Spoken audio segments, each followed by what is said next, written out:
বলিউডের কুইন খ্যাত কঙ্গনা রানাওয়াত নাকি সিনেমা জগৎকে চিরতরে বিদায় জানাবেন, এ কথা নিজেই বলেছেন এই অভিনেত্রী।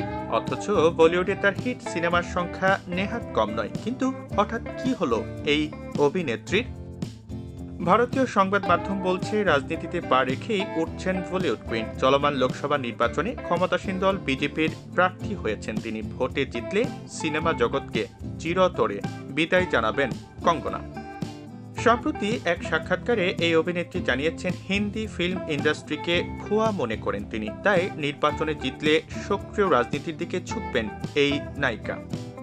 এদিকে নিজের শহর মান্ডি থেকেই পদ্মর প্রার্থী হয়েছেন কঙ্গনা। গত মঙ্গলবার মনোনয়নপত্র জমা দিয়েছেন তিনি। এরপরই তার বড় ঘোষণা, ভোটে জিতলে অভিনয় ছেড়ে দেবেন।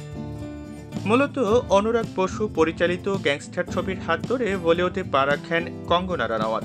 অভিনয় জগতে প্রায় 2 দশক কাটিয়ে ফেলেছেন তিনি। মূলত কুইন, তনুয়েরস মনো রিটার্নস এর মতো ছবি দিয়ে ব্যাপক জনপ্রিয়তা পেয়েছিলেন এই অভিনেত্রী। তার ঝুলিতে রয়েছে 4টি জাতীয় পুরস্কার। কিন্তু রাজনীতির জন্য এখন আর বলিউডকে প্রাধান্য দিতে চান না এই অভিনেত্রী। সম্প্রতি এক সাক্ষাৎকারে অভিনেত্রীকে জিজ্ঞাসা করা হয়েছিল, মান্ডি থেকে নির্বাচনে জিতলে তিনি বলিউড ছেড়ে দেবেন কিনা। সঙ্গে সঙ্গে হা বলেন কঙ্গনা। অভিনেত্রী আরও বলেন, ফিল্মি দুনিয়া মিথ্যে, সেখানে যা কিছু আছে সবই ভুয়া।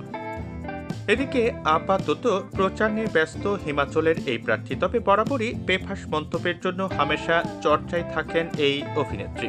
নির্বাচনের টিকিট জেতার আগে থেকে প্রধানমন্ত্রী নরেন্দ্র মোদীকে নিয়ে একাধিক বিতর্কিত মন্তব্যের কারণে প্রায়ই শিরোনামে এসেছেন এই অভিনেত্রী।